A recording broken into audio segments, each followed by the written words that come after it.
Some call me Steve, Dad, husband, or friend. Others might call me boss, coach, or mentor.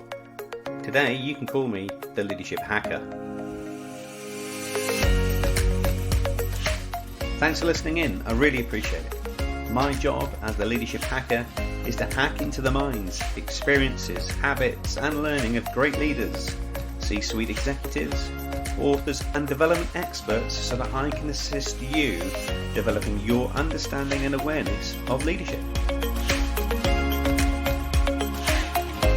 I'm Steve Rush and I'm your host today. I'm the author of Leadership Cake, I'm a transformation consultant and leadership coach and can't wait to start sharing all things leadership with you. Our special guest today is Gary Frey. He's an entrepreneur, multiple C-suite executive and now super coach. But before we get a chance to dive into the conversation with Gary, it's the Leadership Hacking News.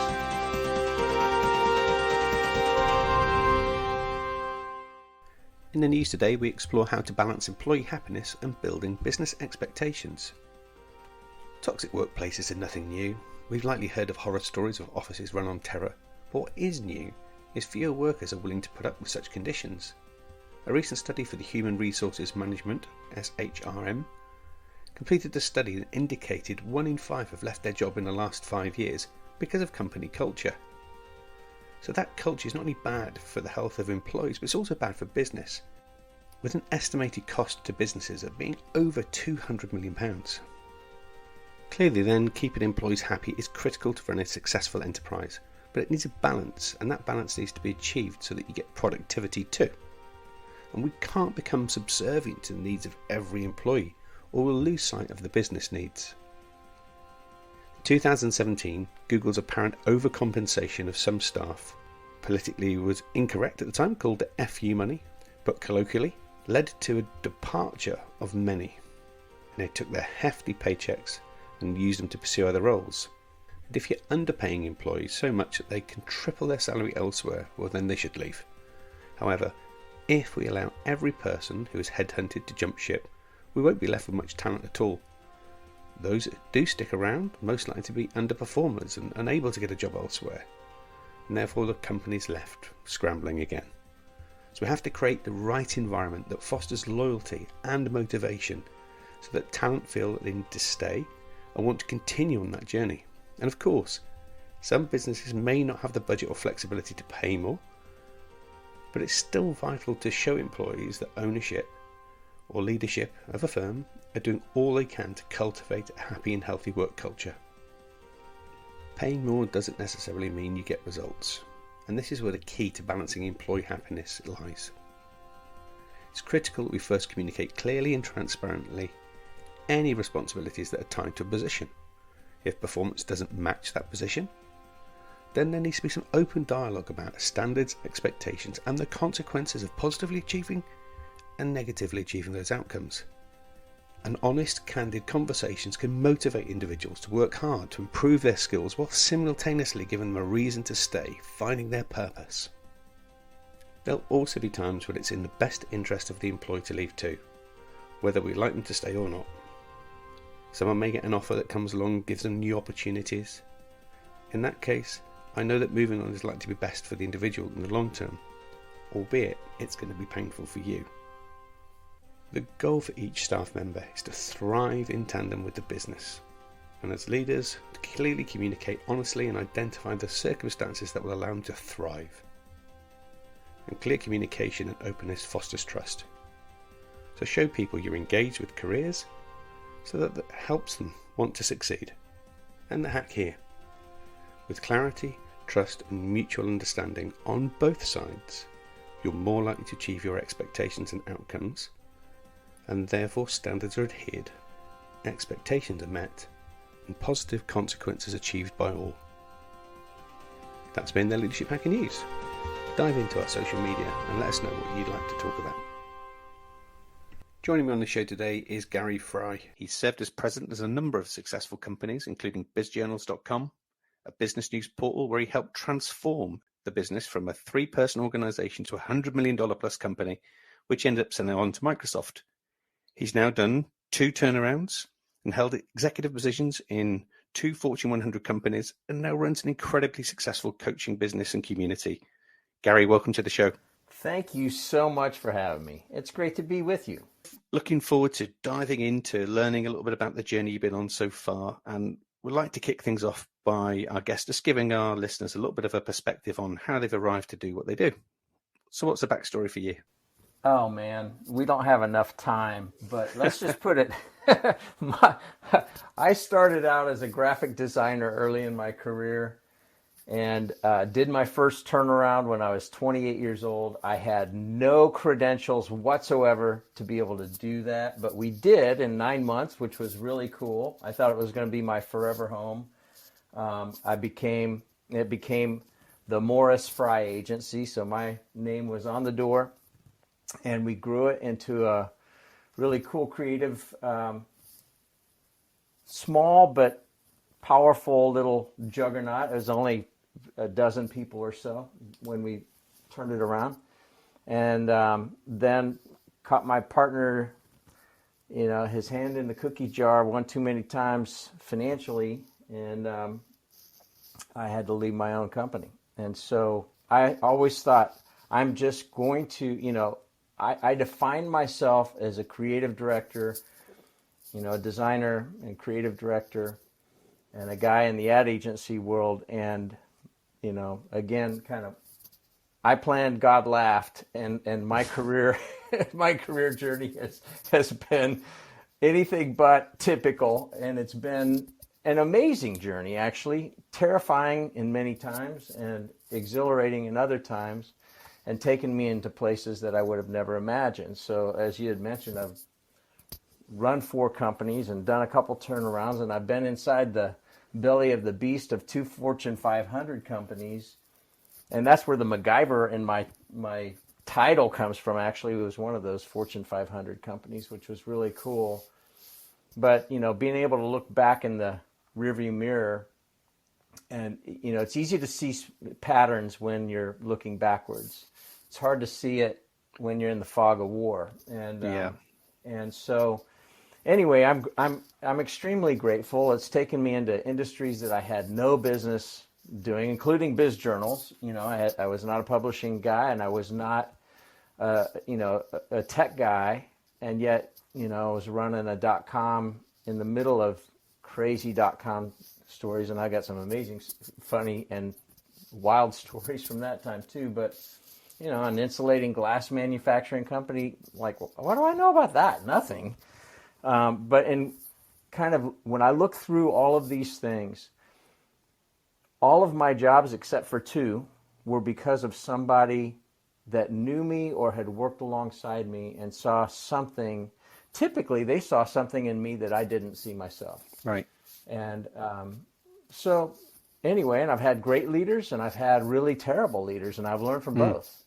So, you're talking about, leadership hacks, that's awesome to be able to have worked under some really powerful and wonderful leaders that demonstrated servant leadership, and then under ogres that just demonstrated just because you're sitting in a power perch doesn't make you a leader. Exactly right.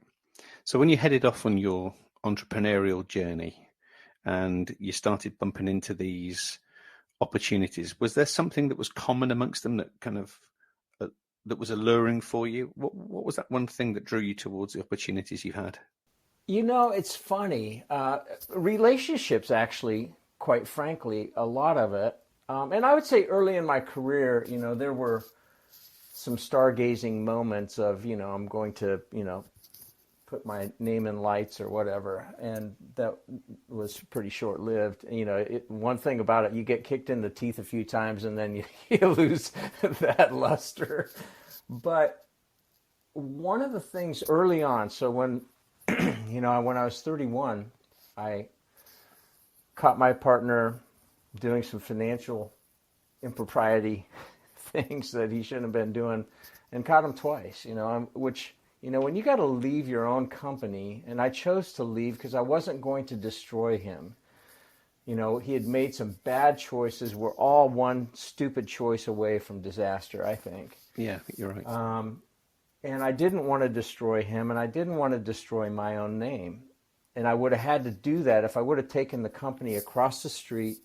Everybody in town in Wichita, Kansas knew who my partner was. He had been the head of corporate communications for Cessna Aircraft, and he was 20 years older than me. And, it's a big, small town, a few 100,000 people.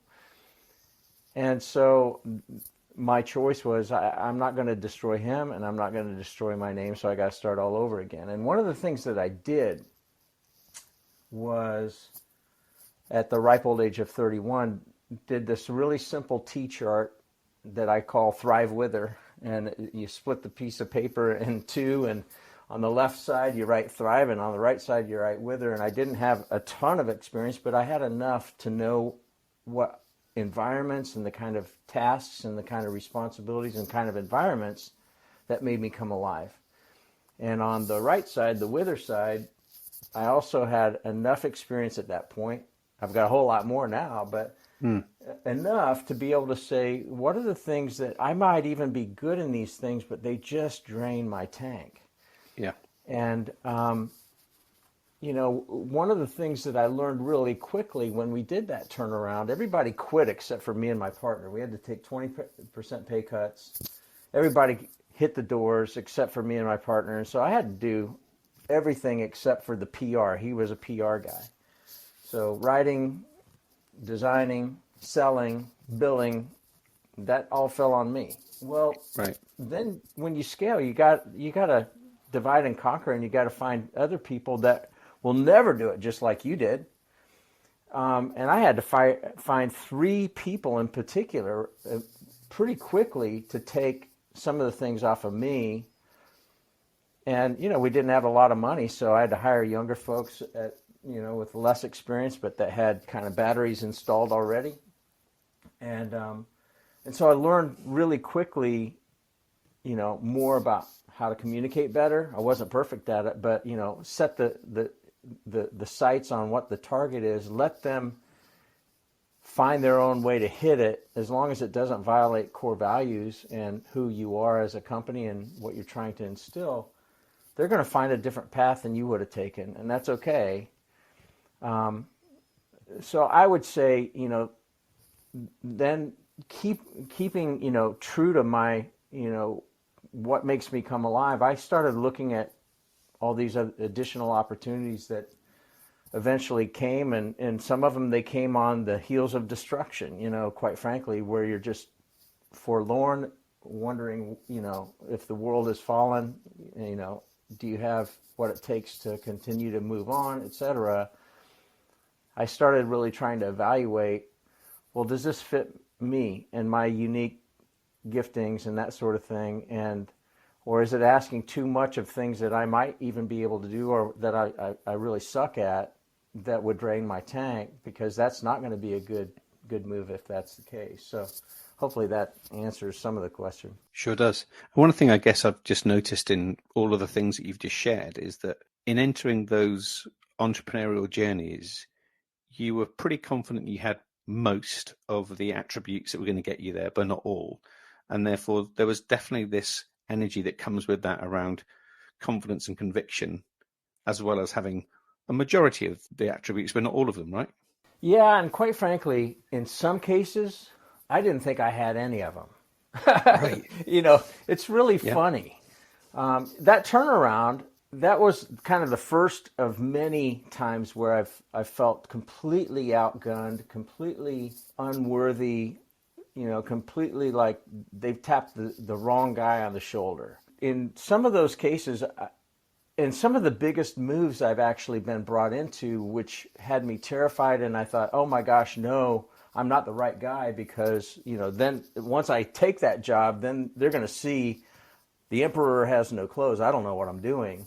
In all of those cases, people identified stuff in me. So that first one, this guru that was brought in from Richmond, Virginia, he was really a business development guru.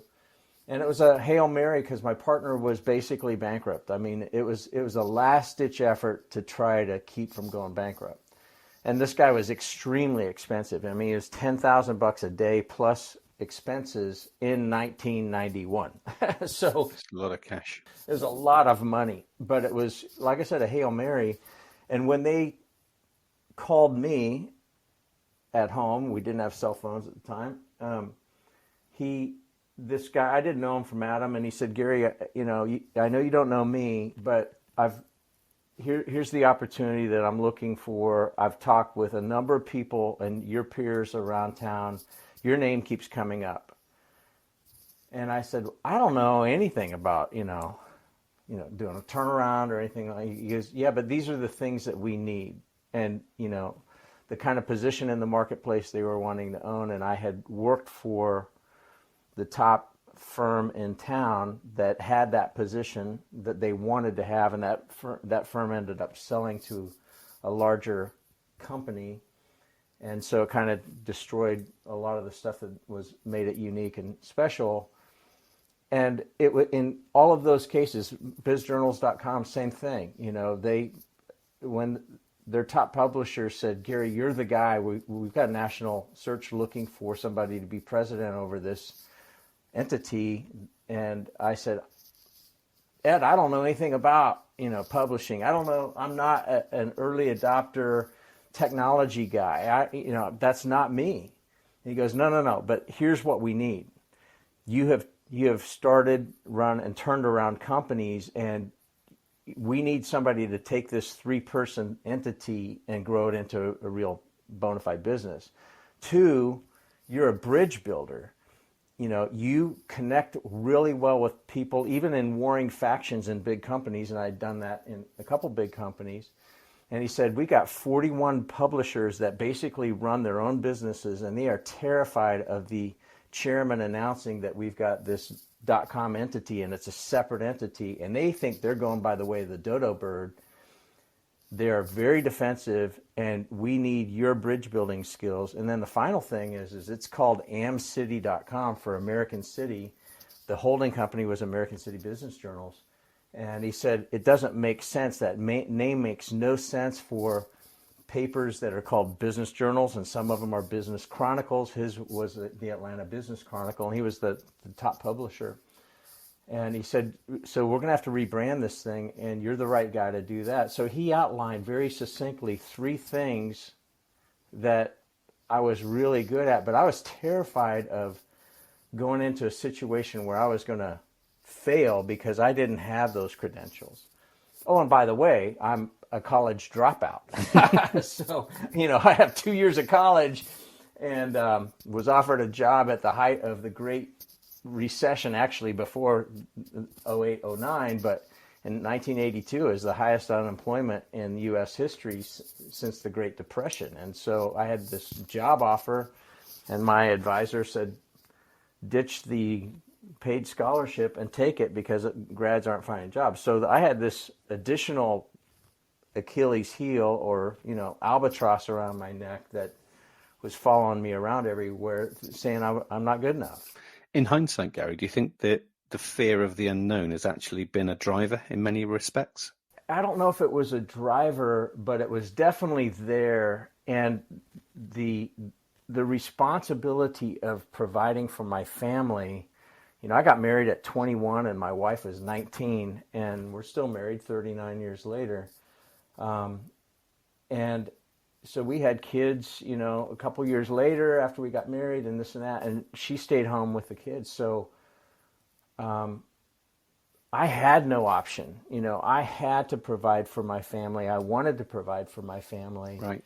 And in many cases, it threw me into situations where if I would have had an option, I wouldn't have taken the option. I would have taken a safer option. So, the best boss I ever had was still one of the top execs at Bank of America, a woman. And she would often say, Gary, we have more confidence in you than you do, which was very true. But she did the same thing where she would just push me and encourage me. You've got more under the hood than you think that you do. And sometimes a little bit of that kind of encouragement and cajoling combined with the necessity of, I just got to do this. has pushed me into it. But she would often say, Gary, you're just so entrepreneurial. And this place was a pretty entrepreneurial place. We went from 80,000 associates or employees to 160,000 in 2 years with the 3 largest bank acquisitions in history at that time. And so it was a whirlwind all the time. And she would say, you know, you're an entrepreneur. And I'd say, you know what? Actually, I'm not. I'm more of a turnaround guy. Entrepreneurs, like, they see the non-existent and they call it into existence. I've worked for some amazing entrepreneurs. And sometimes you would go, well, you're lying. But they would go, no, I'm not lying. I can see it, even though it's not there yet. And that really isn't me, but I am a problem solver and I can see things. And so typically I love to come in alongside. In Biz Journals, the same thing, 3 people.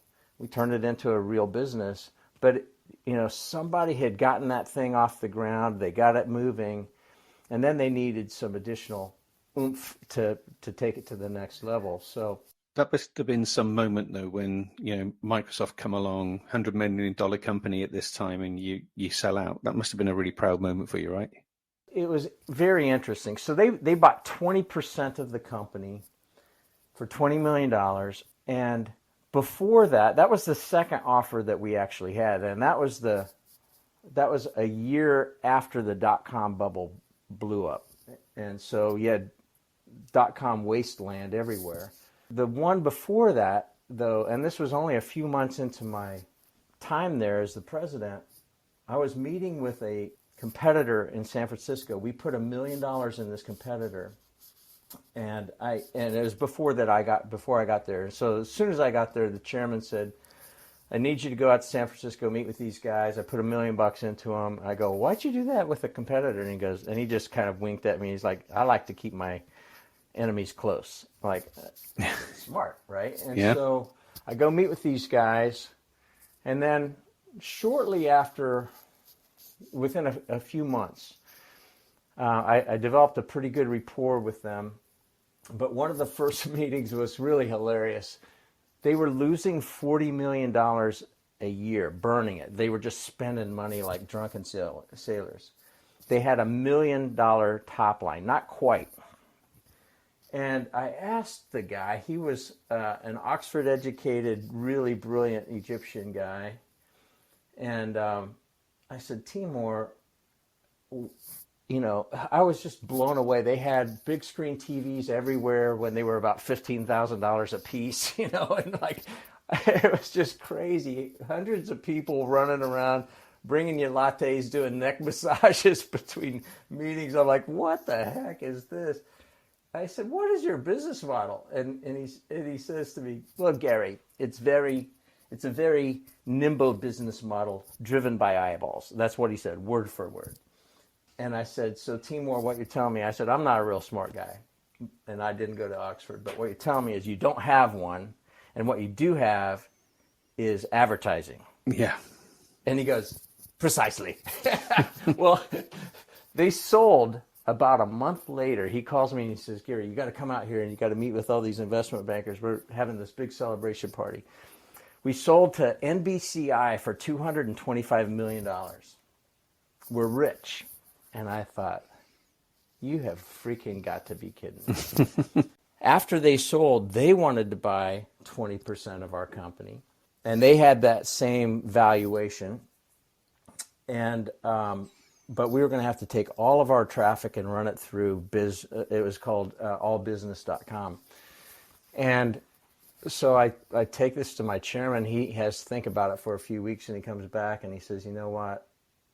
That's mind-blowing. But he said, I don't think these guys are going to be in business in 18 months. He goes, Gary, this whole .com thing is going to blow. And he called it to the month. He called it to the month. And we ran extremely conservatively. You know, I had gone from running tens of millions of dollars in marketing budgets at Bank of America to I had to arm wrestle this guy for, I think, $7,500 for the whole year of marketing.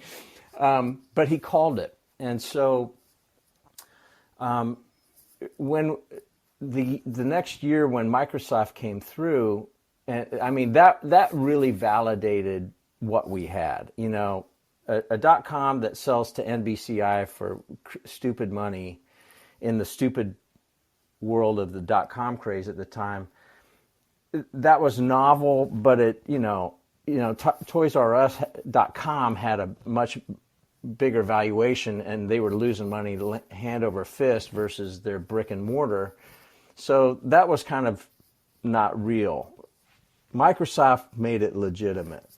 But what that also meant was I was not going to be having the reins that I did, and things were going to change. And so that's when I left, actually, to go. I had merged two companies together when I was at Bank of America. I was consulting with two friends who owned separate firms, and I actually merged those things together. I made the introductions. They asked me to be the third partner, and I said no. I'd been through the partner fiasco that I'd been once. I'm not doing that again. Right. Well, they came back after they heard about the Microsoft thing, and they said, why don't you come and be our third partner? We'll still give you a third of the company. You be president. So it's truly a merger, because I don't really actually believe there are mergers. There's somebody acquired somebody, and then the person that got acquired, they're made to feel better by, we merged in with them. Well, actually, he got acquired.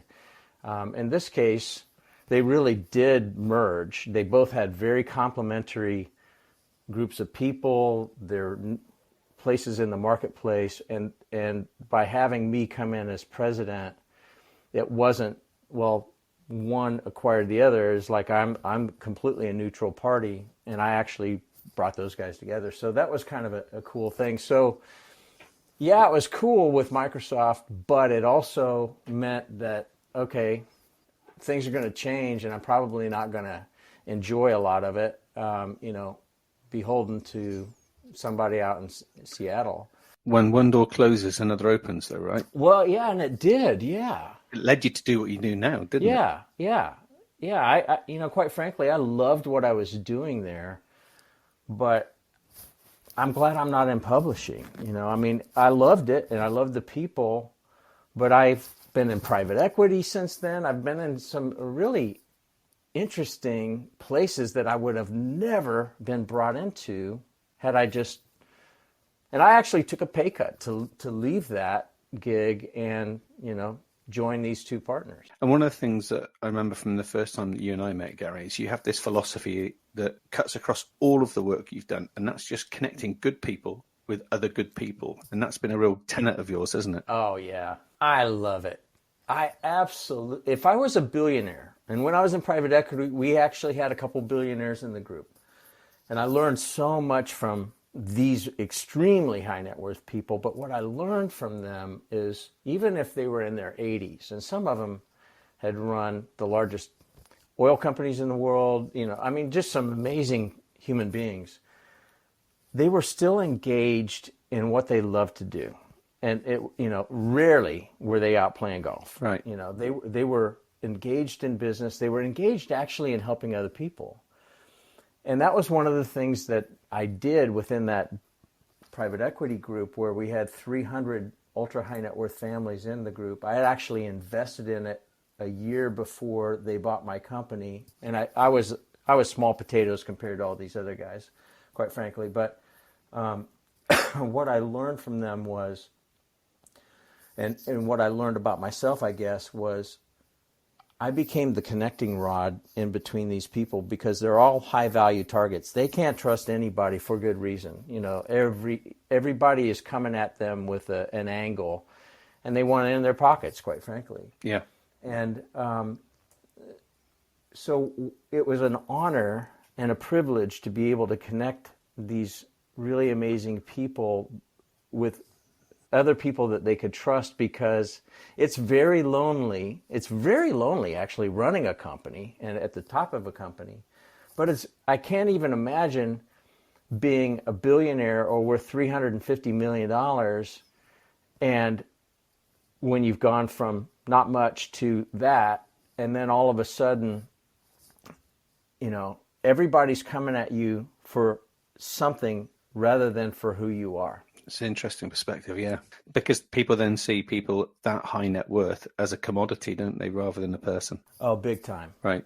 Big time. So you're now focused on coaching some super big hitters as well as some startups and a really nice diverse portfolio of coaching.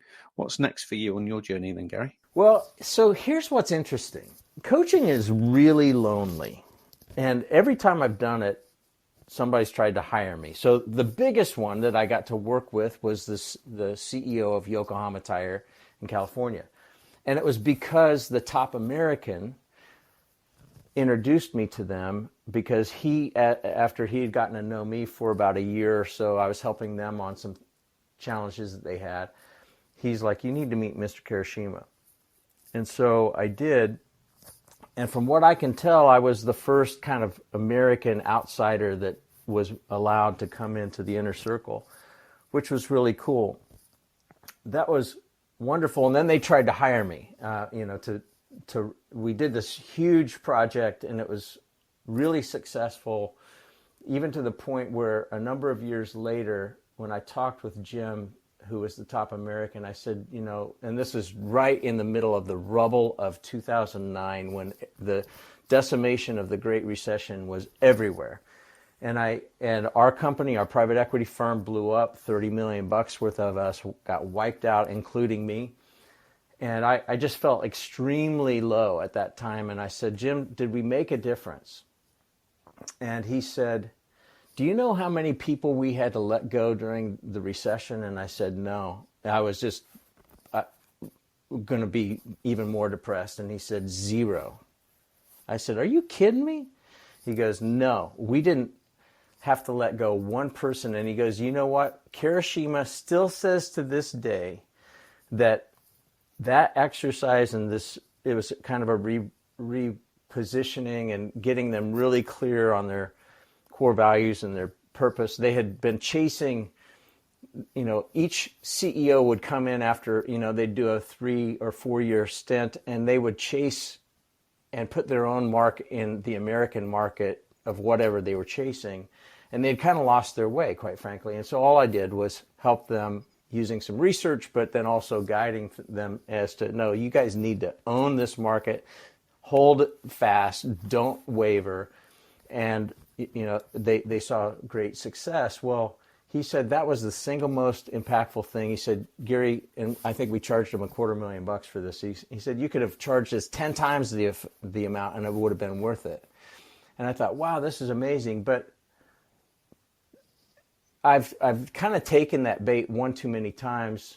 But as soon as you take the bait and you go on the inside of the company, you lose your voice as the coach. And so I've got kind of the best of both worlds right now. I rolled my coaching practice into a regional CPA firm. I'm not a CPA, don't want to be. But it's very unusual because 11 of the 80 of us have started, run, or turned around companies using our money. That's extremely unusual in the CPA world. And we work with privately held companies. We love helping them grow. So for me, one of the things I learned early on, part of my Thrive With Her, was I got to be part of a team to really have fun. I could make more money just being a solo guy coaching, and all you got is, your brand and your time, and if you can, one-to-many it by doing programs and stuff like that. But I love being part of a team. I swam my fastest splits when I was a swimmer in high school and college on my relays, because I wanted to win more for the team than I wanted to win for me. And so I think I'm probably going to be the first non-CPA to become a partner and buy into this company, because even if they changed all the tax laws and you could mail it all in, what we do is help business owners who know their industry and they know their company run their companies better, more financially prudent and smarter, to where they understand those things, but also on the culture side to where they can get above the tree line and not have to just be working in the business, but working on the business. So that's kind of my happy spot. Excellent stuff. So this is the part of the show where we turn the tables a little bit. Yeah. And I get to have the great honour of diving in and hacking your great leadership brain. And if I could, I'd ask you just to get those leadership hacks down to your top 3 belters. What would they be? Yeah, so the first one, and there's no substitution for this, in my opinion, and it comes down to, are you going to adopt the position of I'm going to serve or I'm going to be served? And only each CEO can really ask that, or each leader. Is my objective to be served or am I going to serve? That's the number one. The best leaders I've ever had and worked around, they had the disposition of humility, and I am going to serve. I'm going to choose to serve, and they walk among the troops. They're the ones that stay in the fight versus issue edicts from a position of safety. That's hands down the number one thing. Number 2 would be understand kind of your own thrive and wither, your own, like what makes you come alive and what makes you wither. Because if you do that and then you do it among your team, then all of a sudden what I do with my high growth coaching clients on a yearly basis, we'll go through kind of their thrive wither, and then we'll look at how their functions are working. Do we have bottlenecks where too many people are going into this, are waiting for this person where they've got too much on their shoulders? And I call it horse trading of responsibilities. The CEO is still the CEO, the CFO is still the CFO, but sometimes stuff that they've willingly shouldered because there was nobody else to do, it's dragging them down, kind of like barnacles on a boat, slowing the boat down. You got to dry dock it, and then you see, oh gosh, we got barnacles, scrape them off. So that's really an important number 2. And it is in that order, because if you could do thrive with her and all that, but if you still have the disposition of y'all are serving me, well, that's, it's going to show, and you aren't going to go real far. Yep. And then the final thing is really, how do you, and you got to keep asking this question because you never really arrive, but getting the team, your team one, your core team around you, aligned, focused, and executing on the important versus the tyranny of the urgent. Those are my 3. Awesome. I love this whole notion of thrive with her, because it not only is it visual, but you can actually almost anchor energy to what makes you thrive and what makes you be aware of dragging that energy away from you as well. Love it. Yeah, it's so simple, man. I'm, again, a T-chart. You split the piece of paper vertically in 2, and you write it and do a horizontal line at the top, and you write thrive on the left, and you write wither on the right. And I have everybody do this. I say, give yourself 30 minutes. Quiet, turn off all the distractions, and seriously just give yourself 30 minutes, stream of consciousness, all the stuff that makes you come alive, the environments, the variety or the routine, whatever those things are. Focus on what makes the positive first, then move into the wither and think about even the stuff that you've accepted because you may be good at it. You may be the expert in pivot tables, but you just hate doing pivot tables. Well, put it down. Yeah, super. Next part of the show, we call it Hack to Attack. So this is typically where something hasn't worked out well, but as a result, you've got some good learning out of it, and it now serves you positively. What would be your hack to attack? When I was at Bank of America, early on, I was given a team because I had to go figure out why did this acquisition, why is it not working, and why is our attrition high, and blah, blah, blah. They thought it was a communication message. And, having run ad agencies or whatever, that's why they thought. And I was from that part of the country, this 11-state region in the Midwest versus the East Coast, and so that was another reason why I was in there. But what was interesting is one of my lieutenants, she was really good at helping me kind of navigate the organization, because you start in and, everything's new. But I had a very young associate vice president that was on her team, And what I was doing was I was actually micromanaging some stuff. Like I was wanting status reports probably too frequently on some stuff. I mean, we were moving at the speed of light, it seemed like anyway, just trying to, assimilate these acquisitions and then getting stuff done and dealing with problems and all this. And they were long days and short nights for sure. But this lieutenant came to me and said, Gary, Lisa, you're just killing her, And I said, well, first of all, I'm really glad that she raised this to you. I wasn't aware that I was doing it. Right. So she has complete access, and she has, I was a senior VP, and she was, 3 rungs down. She can come to me anytime if she sees me kind of grabbing the wheel again. She has a permission to spank my hand, like, no more of that, and I will adhere to it. So that was one thing. But another one that was kind of hand in hand with this is she said, when's the last time you ran? Because I was a big runner. And I said, oh, it's been a few days. And she goes, I said, why? And she said, and she kind of looked at me. She said, I go, what do you mean? And she goes, well, you're kind of edgy. I go, really? She goes, yeah. And so she said, I'm going to take over your calendar, and I'm going to make sure that at least 3 days of the business week, because on the weekends I would run anyway, but at least 3 days we're going to put meet with Jim, and that's code to get your butt to the gym, strap on those running shoes, and go run. And that was a huge thing for me. And my wife acknowledged it. She's like, yeah. And so I know that I'll get more edgy. I want to get more controlling if I'm not physically exerting myself and getting exercise to clear my head routinely. So now it's 6 days a week, period. I don't miss it. Awesome. So that's another one. Yeah. And the last part our listeners have become really accustomed to and love diving into is you get a chance to give Gary some advice when you were 21 and do that time travel. What would your advice to Gary at 21 be? Well, I would have said, ditch the Tom Selleck mustache that I was trying to hide behind, first of all. It was ridiculous. But seriously, I'm actually writing a book right now with, this is the working title, and it's Ignore the Imposter, Give Me Anything But Typical. And the imposter syndrome was really heavy with me.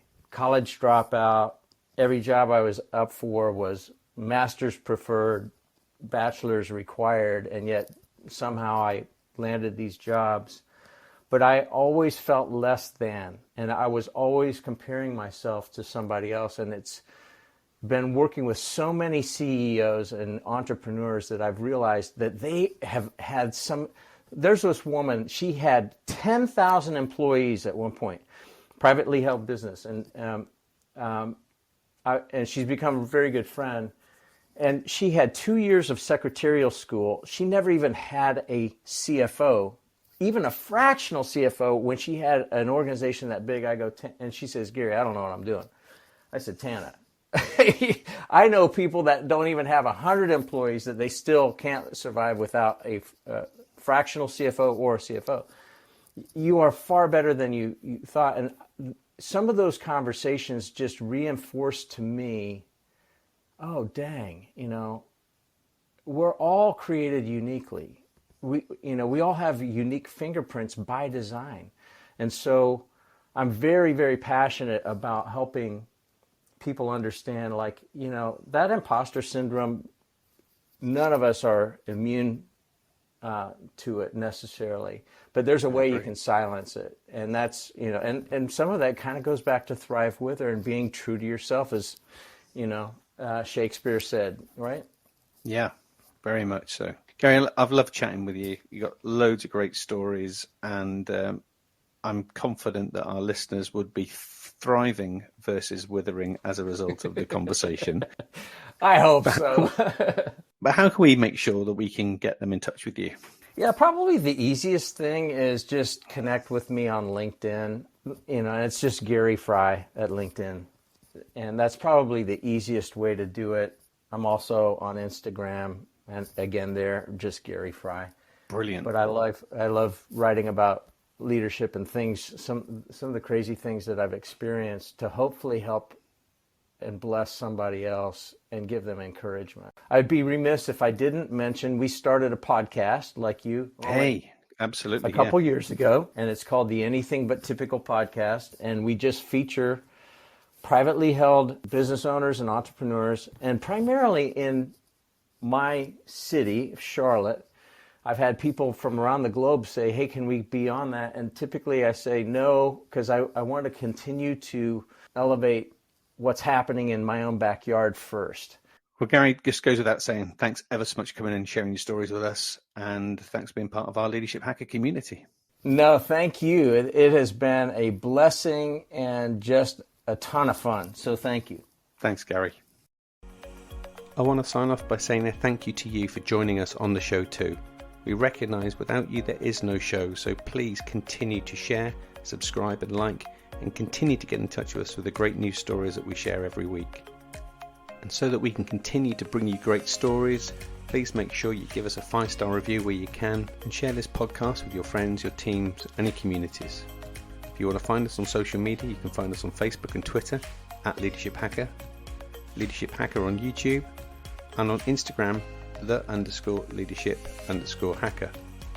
And if that wasn't enough, you can also find us on our website, leadership-hacker.com. Tune in to next episode to find out what great hacks and stories are coming your way. That's me signing off. I'm Steve Rush, and I've been your Leadership Hacker.